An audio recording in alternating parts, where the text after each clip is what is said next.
Ang mga nagtatakip sa buwan. Kailangan sama-sama tayo lahat para malaman ang katotohanan. Maliwanag na may nakawan. Bakit nagbulag-bulagan itong mga babatas natin, mga senador, mga opisyales? Pinapagalitan pa yung nagsusumbong. Kaya saan kayo nakakita na pagnanakaw sila pa nagbilitan? Maliwanag ang mastermind dito, si Martin Romualdez at Marcos. Walang iba. Meron kami prueba na sila nagtanakaw sa kamay ng bayan. Ayaw nilang lumabas. Ngayon, ilalabas ko namin.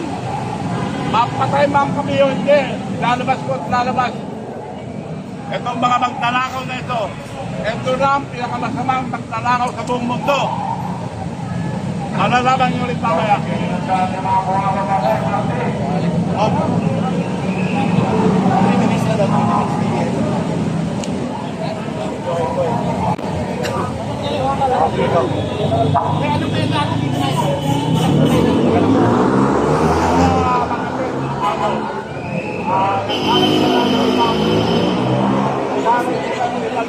Ipalabas nyo yan ha.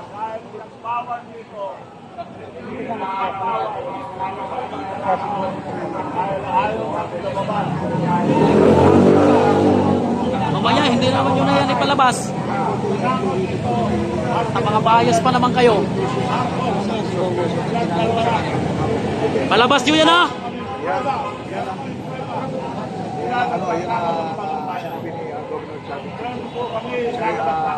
Dito na walang nagsasalita at nilalabas sa lobby. Alam kong sa lobby dito sa bayan na marami sabit sa kanilang kaibigan na makikinig. Ang Pilipinas, marunong ay ang panahon ay tao na ito at tumalo kayo dito sa EDSA Ortigas MRT Station upang samahan natin pre-15 at saka may darating na pre-14 at ang sunod Marvelos 7.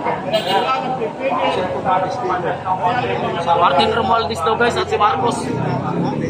Nang hearing ng Blue Ribbon ay binuksan na mga kababayan natin. Hindi natin alam kung talaga bang tuluyang buksan ito para po doon sa pagkuha ng Blue Ribbon mga kababayan natin, no? At natatakot po kasi yung caretaker. Wala naman pong problema doon mga kababayan natin, di ba? Wala naman pong problema doon. At meron na nga ating pulis sa loob. Meron na nga ating pulis sa loob. At wala naman yan guys. Maayos din yan, maayos din yan. Maayos din yan guys. At tingnan natin kung ano pong sasabihin ng caretaker ngayon. Mga kabayan natin, ha? Kasi yan po ay talagang ito ay gagamitin, no?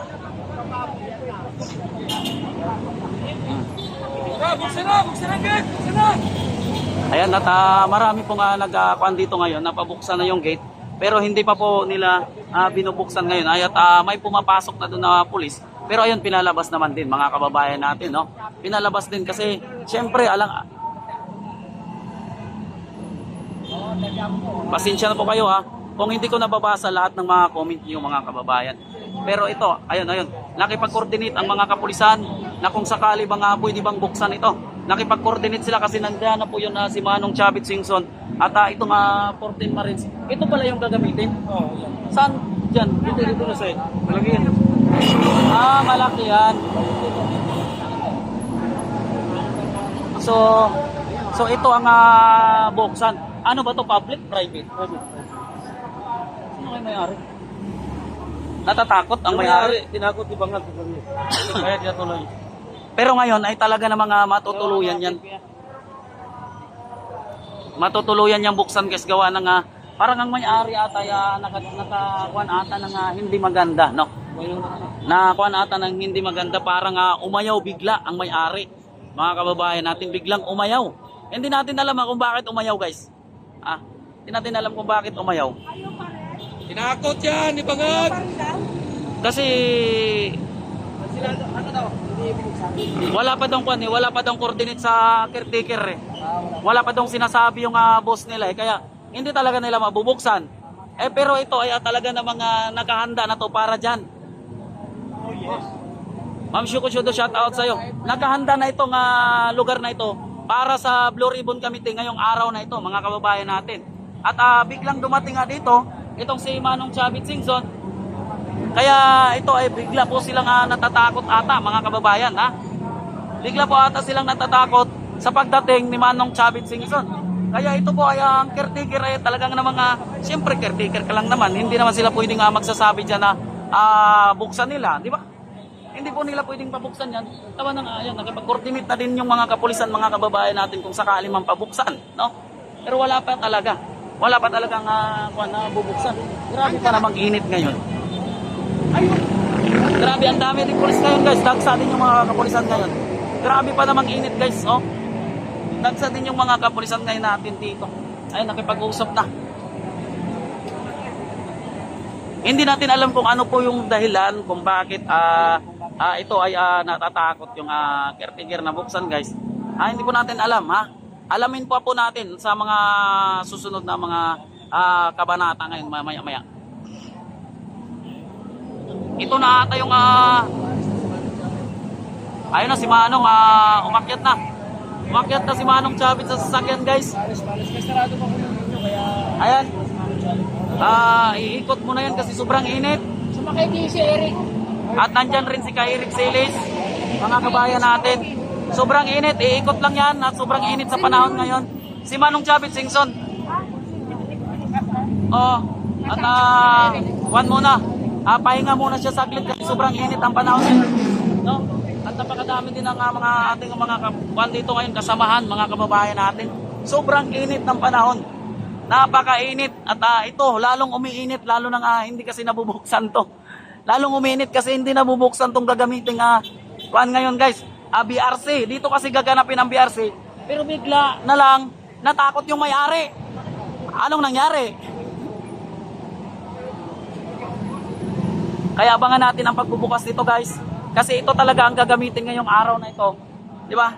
Ito ang gagamitin ngayon. Malawak kasi yan sa loob. Malawak yan sa loob, mga kababayan natin. Kaya ngayon ay dito po yan na magaganap. Ito yan magaganap ngayon, mga kababayan natin. Sobrang init, sobrang ayan o.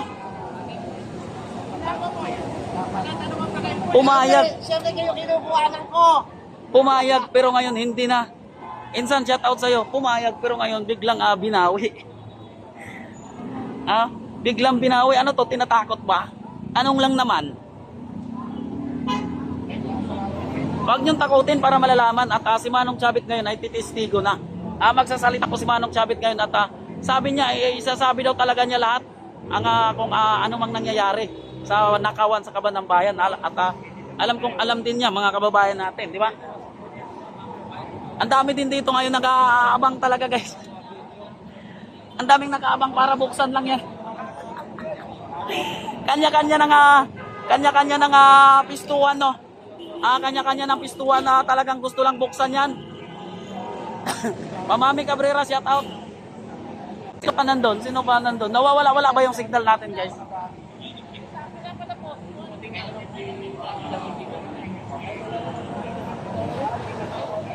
Grabe, kahit mainit, inaabangan talaga.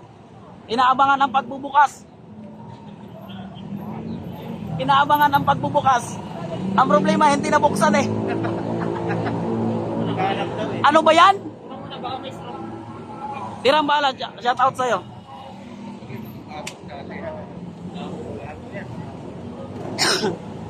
Inaabangan ang pagbubukas sa nakasaradong gate. Uy, ang dami naman ito. Parang ito na ata yung mga senador, oh. Mga senador na ata to, guys.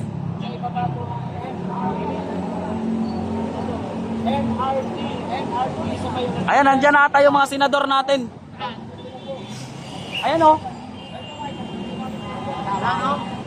Ito na ata yung mga senador, guys.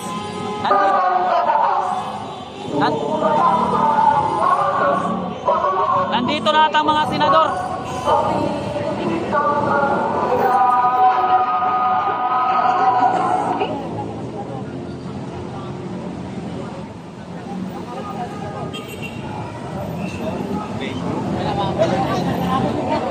Sino to?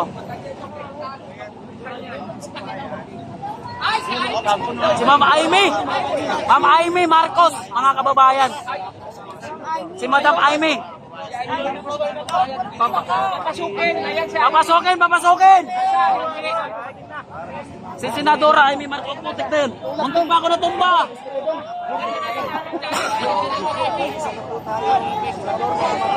Sa mga sabi ni Tito,